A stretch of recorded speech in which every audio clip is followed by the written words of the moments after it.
নমস্কাৰ, আমাৰ এই ক্ষণবোৰৰ অন্য এটি ভিডিঅ'লৈ আপোনালোকক পুনৰবাৰ স্বাগতম জনাইছোঁ। এয়া মই আৰু মোৰ হাজবেণ্ড নীৰে ৰবিবাৰৰ দুপৰীয়া টেঙাৰ জুতি লৈছোঁ। আমাৰ কলিজাৰ অকণমান গাটো বেয়া, সেইবাবে তাই এনেদৰে ঠেনঠেনাই আছে। চাওকচোন কেনেদৰে টেঙা বুটিছে। এয়া আমাৰ কলিজাৰ কাজিন ব্ৰাদাৰ অংশু।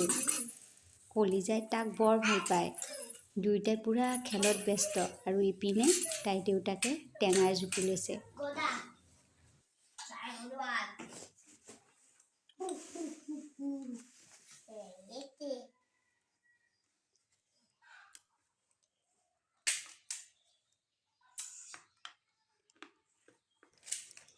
চাওকচোন ইহঁত দুয়োটা দুয়োকৈ লৈ কিমান যে সুখী।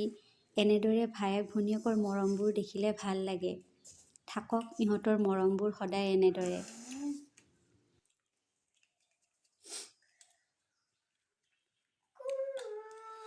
বাঁহৰ মূৰা বগৰীৰ গুৰা এটা যে আছিল বুঢ়া, সৰু ল'ৰাবোৰে। এয়া আমাৰ সন্ধিয়াৰ ধেমালি। কলিজা আৰু মই এনেই তাইৰ লগত কেতিয়াবা কেতিয়াবা এনেদৰে গুণগুণাই থাকোঁ। তাইও এই গানটো বৰ ভাল পায়। বগৰীৰ গুৰা এটা যে আছিল বুঢ়া। তুমিও গোৱাচোন গান এটা।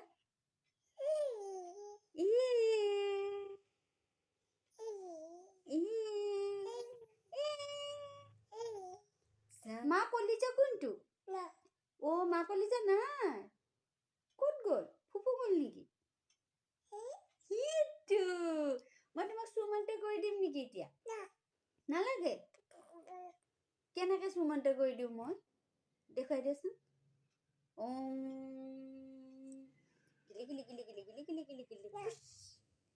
গুদুনু নাই, ক'ত গ'ল? গুদুনু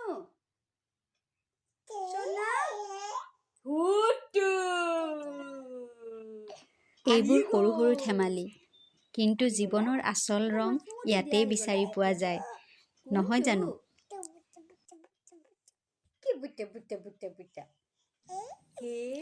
কলিজাজনীয়ে মুখেৰে কিবা কিবি শব্দ কৈ থাকে। তাইহে জানে তাইৰ শব্দবোৰ, কিন্তু ভাল লাগে তাইৰ মুখত।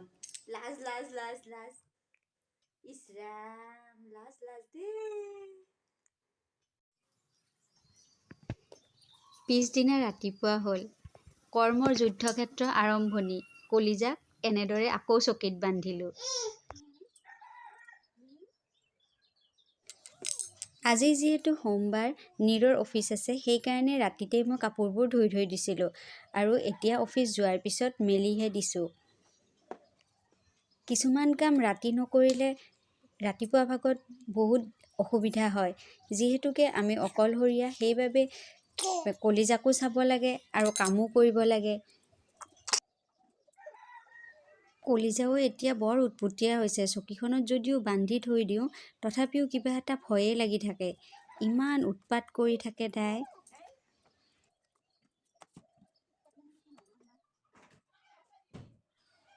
কলিজা এতিয়া শুইছে, সেইবাবে মই তৎক্ষণাত গাটো ধুই আহি ঘৰটো চফা কৰাত লাগিছোঁ। অইনতকৈ মোৰ অকণমান ৰুটিনখন বেলেগ হয়। কিছুমান কাম মই গা ধুই অহাৰ পিছতো কৰিবলগীয়া হয়। সকলোবিলাক ডিপেণ্ড কৰে কলিজাৰ ওপৰত। তাই কিমান সময় টোপনি যায়, কেতিয়া তাই সাৰ পায়।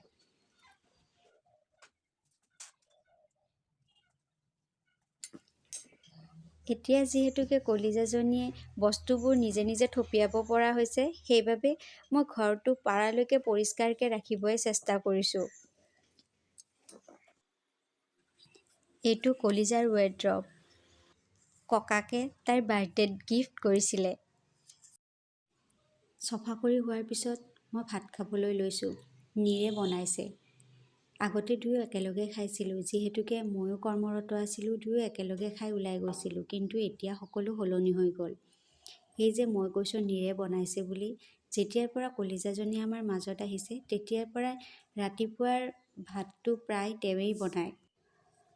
অইন যিয়েই নহওক, এই ক্ষেত্ৰত মই লাকি, কাৰণ তেওঁ মোক এইখিনি সহায় কৰি দিছে। তেওঁ বুজিছে যে মই কেঁচুৱাটো লৈ অকলে ভাত বনাই ঘৰৰ সমস্ত কাম কৰাটো সম্ভৱ নহয়। এয়া আচলতে প্ৰতিজন হাজবেণ্ডেই বুজাটো দৰকাৰ।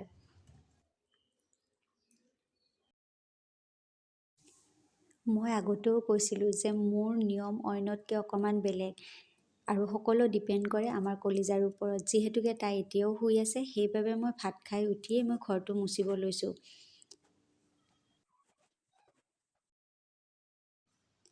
এনেতে মই কলিজা উঠাৰ শব্দ শুনিলোঁ। এয়া চাওকচোন, তাই উঠিয়ে একদম পূৰা চাই আছে। মহে কামুৰিব পাৰে সেইবুলি মই আঁঠুৱাটো এনেদৰে পেলাই থৈছিলোঁ, কিন্তু গোটেই আঁঠুৱাটো খুচি দিলে তাই সাৰ পাই যায় সোনকালে। সেইবাবে আঁঠুৱাটো এনেই পেলাইহে থৈছিলোঁ তাইৰ ওপৰত।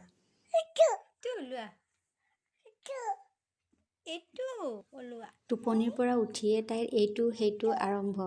তাই এনেদৰে সকলোখিনিৰ উত্তৰ নোপোৱালৈকে তাই বিচনাৰ পৰা নামি কেতিয়াও নাহে। সকলোখিনি তাইক আগে ক'ব লাগিব, তাৰপিছতহে তাই নামি আহিব। তাৰপিছত আৰু নালাগে একো। সেইটো নজিবিয়ন মা। এইটো তোমাৰ বডি লোচন। কোনটো? যিহেতুকে কলিজা সাৰ পাই গ'ল, সেইবাবে বাকী থকা ৰুমকেইটা মই তাইক লৈ লৈয়ে মুচিব লগা হ'ল। এইটো মোৰ সদায়ে হয়।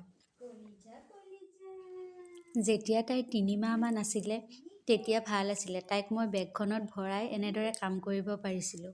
কিন্তু এতিয়াতো তাই ডাঙৰ হৈ গ'ল, বেগখনততো তাই নাথাকে নহয়। সেইবাবে আৰু কোলাত লৈয়ে কৰিব লাগে।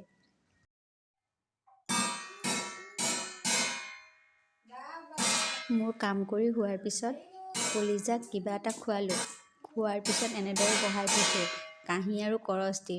ভাবিলোঁ অকণমান ঘৰটো সজাওঁ। এনেইতো বেছি একো সজাব নোৱাৰোঁ, তথাপিও বাৰু যি পাৰোঁ কেতিয়াবা মন যায় এনেদৰে ঘৰখন সজাবৰ বাবে।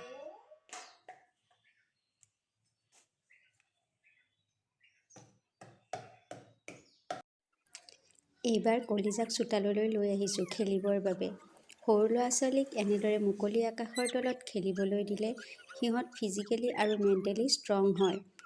যদি সৰু ল'ৰা-ছোৱালী তাইৰ লগৰ কোনোবা দেখিবলৈ পাওঁ, তেতিয়াহ'লে আমাৰ ঘৰত মাতিয়ে খেলিবলৈ দিওঁ, আৰু যদি কাকো দেখিবলৈ নাপাওঁ, তেতিয়াহ'লে ময়েই এনেদৰে তাইৰ লগত সদায় খেলোঁ। গা ধোৱা বা মোছাৰ আগত তাইক মই এনেদৰে এৰি দিওঁ, কাৰণ গাটো ধুৱামেই, গতিকে ধূলি লাগিলেও কথা নাই। কিন্তু তাই সদায় প্ৰকৃতিৰ লগত এনেদৰে এডজাষ্ট হোৱাটো জৰুৰী। ভিডিঅ'টো আজিলৈ ইমানতে সামৰিছোঁ। যদি আমাৰ এই ভিডিঅ'সমূহ আপোনালোকৰ ভাল লাগে, তেন্তে চেনেলটো লাইক, শ্বেয়াৰ আৰু ছাবস্ক্ৰাইব কৰিব বুলি আশা ৰাখিলোঁ। ধন্যবাদ।